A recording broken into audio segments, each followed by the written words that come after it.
1. La estrategia de la distracción.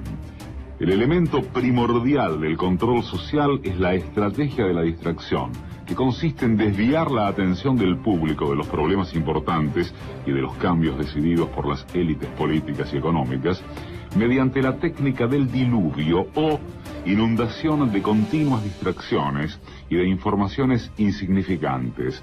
La estrategia de la distracción es igualmente indispensable para impedir al público interesarse por los conocimientos esenciales en el área de la ciencia, la economía, la psicología, la neurobiología y la cibernética. Mantener la atención del público distraída, lejos de los verdaderos problemas sociales, cautivada por temas sin importancia real. Mantener al público ocupado, sin ningún tiempo para pensar. De vuelta a la granja como los otros animales. El ídolo adolescente Justin Bieber ha indignado a miles de padres con sus opiniones sobre el aborto y las violaciones. En vísperas de los exámenes finales se ha disparado el alquiler de pinganillos. Hay perros abandonados, los hay también maltratados, pero hay también muchos perros de hoy en día que llevan una vida bastante regalada en los hogares. Si sus amos reciben cremas o masajes o van a la moda, pues ellos también. 2. Crear problemas y después ofrecer soluciones. Este método también es llamado problema-reacción-solución. Es decir, se crea un problema, una situación prevista para causar cierta reacción en el público, a fin de que éste sea el mandante de las medidas que se desea hacer aceptar.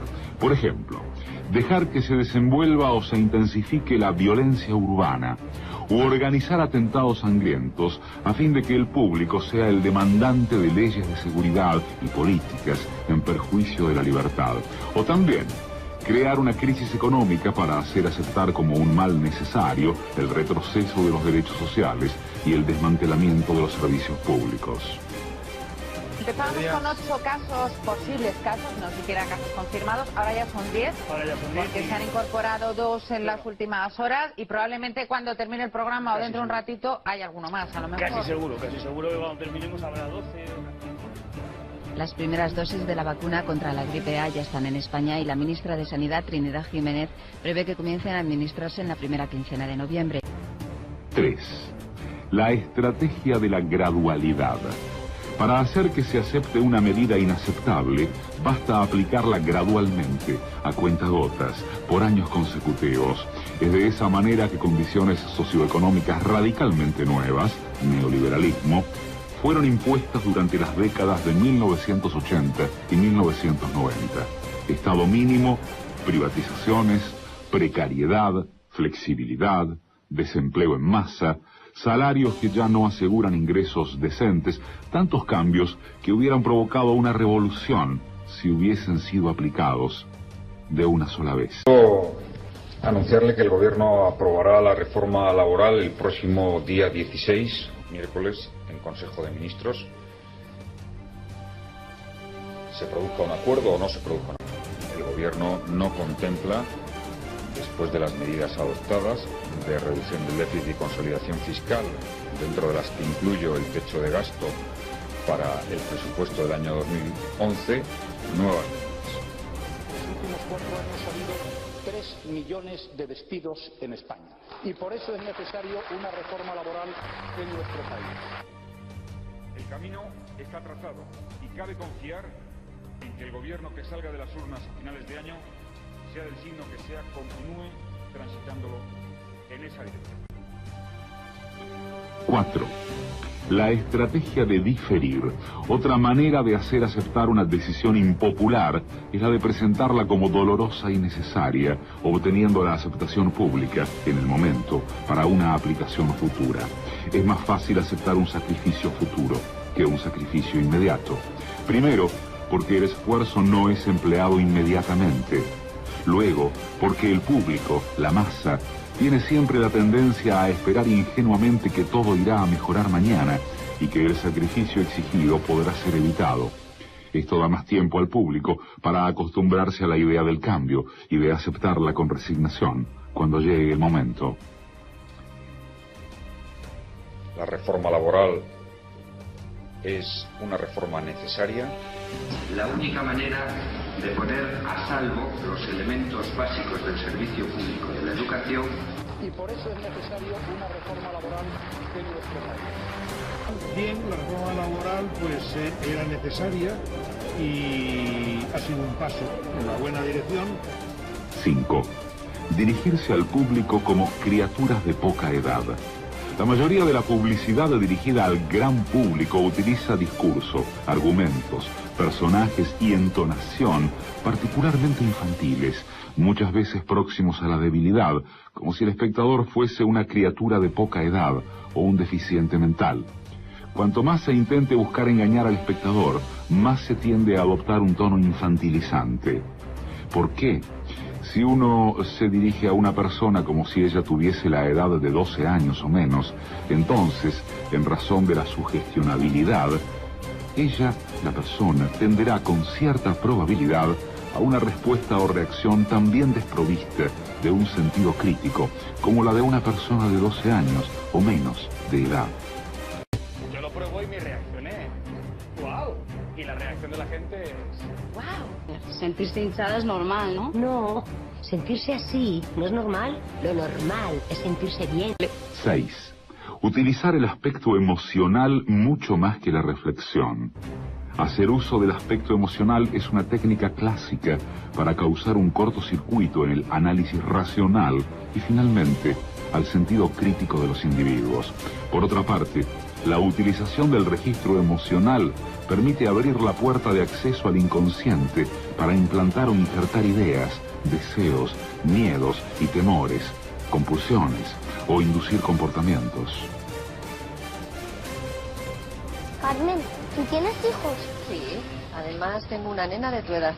Pues qué bien, así cuando seamos mayores ella podrá ser la cuidadora de mis hijos.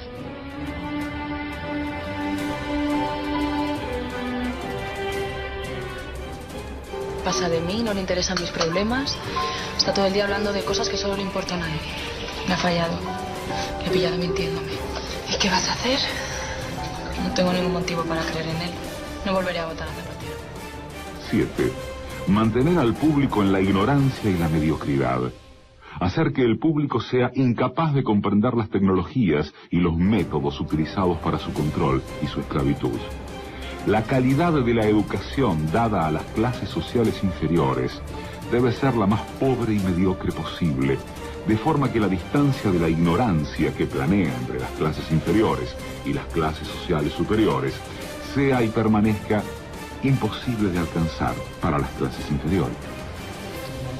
La educación, otro de los pilares del estado de bienestar, tampoco escapa a los recortes presupuestarios. Ello se traduce en un aumento del número de alumnos por clase de un 20% y un incremento de las tasas universitarias de un 50%. Porque la definición exacta del neolítico no me la sé. ¿Y aproximada? Bueno, cállate, mira. La mama, edad media. Sí. La edad media es hasta que los seres humanos hacen la escritura. ¿O no? ¿Ahora qué? Total, le voy a seguir explicando. En la Edad Media hay como tres partes. Cállate. Paleolítico, neolítico. ¿En la Edad Media? O en la Edad Moderna.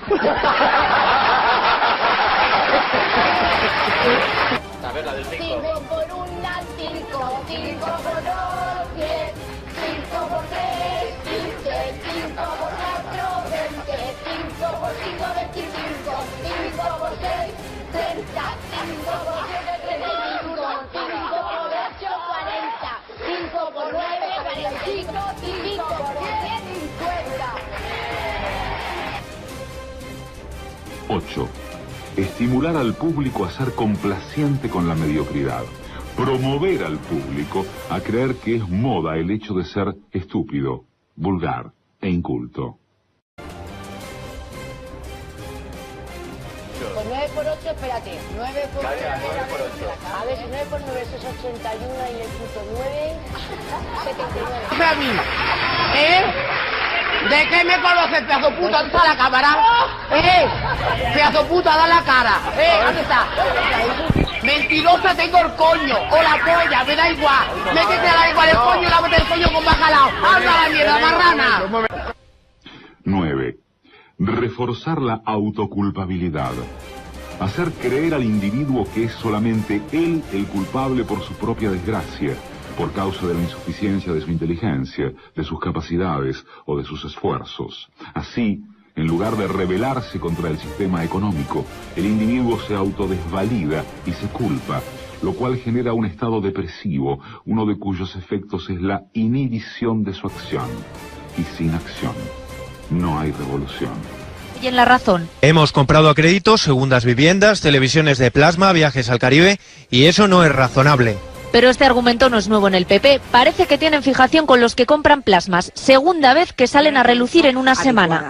Y que hay casos de las familias que efectivamente estaban en situaciones de necesidad y que a lo mejor luego se compraban una televisión de plasma. Esta diputada valenciana hablaba de parados en lugar de, por ejemplo, cargar contra los bancos. Lo mismo el gobierno de Rajoy, que prefiere pasarle la culpa a los ciudadanos, los que según la oposición son las víctimas y no los causantes. No es verdad que había unas relaciones de libertad absolutas.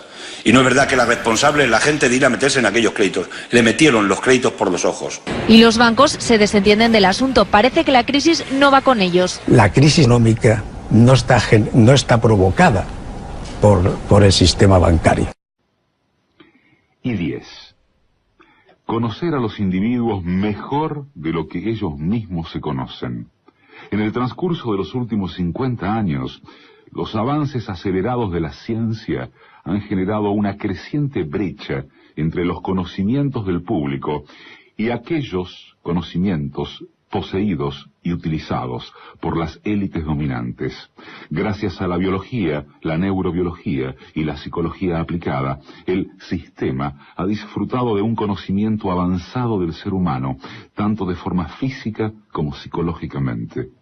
El sistema ha conseguido conocer mejor al individuo común de lo que él se conoce a sí mismo.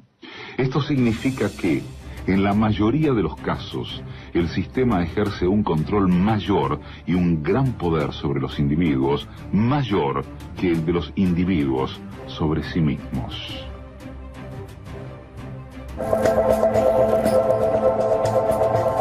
Los psicólogos y los científicos llevan mucho tiempo intentando medir las emociones, pero también los directores de marketing. Y la comprensión de aquello que nos mueve interiormente, lo que motiva nuestras elecciones, es lo que las compañías de neuromarketing nos están ofreciendo cada vez más. En este experimento vemos que la temperatura de la piel desciende gradualmente desde la marca 80 en el gráfico hasta cerca del 65. Observamos las ondas cerebrales y tenemos 64 sensores. Cada uno de los sensores monitoriza el cerebro 2000 veces por segundo. De modo que en un segundo obtenemos 128.000 puntos de referencia. Imagínese lo que obtenemos en 30 segundos, lo que obtenemos en un minuto. Miles de millones de puntos de referencia, ¿verdad? Con esto medimos 3 parámetros, solo 3 parámetros, con enorme precisión. Medimos sus ondas cerebrales en respuesta a un anuncio de 60 segundos. De ahí hemos tomado 3 componentes, que son atención, emoción y memoria. Y a partir de ahí podemos deducir una puntuación total de efectividad, que adjudicamos al anuncio que acabamos de ver. Como puede ver en el gráfico detrás de mí, cada uno tiene su propia puntuación individual, pero si combinamos los 3 obtenemos una puntuación de efectividad. La puntuación total es muy buena. Entre los 3 componentes tenemos atención, que es muy alta. La atención es el más fácil de capturar, por eso es siempre alta. Pero el perfil emocional sube y baja constantemente, y eso es lo que nos interesa. Si una persona muestra una emoción muy alta, puede producirse agotamiento, se cansa del anuncio enseguida. Por tanto, que suba y baje es muy bueno. La memoria es el componente más difícil de capturar. Si lo consigue, se trata de un buen anuncio, porque la memoria se mantiene muy alta desde el principio.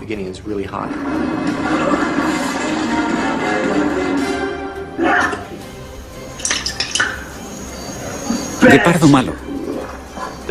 Si conseguimos que la memoria suba, como vemos en el gráfico, que al final sube claramente, eso significa que mostrar la marca o el mensaje al final del anuncio es muy positivo.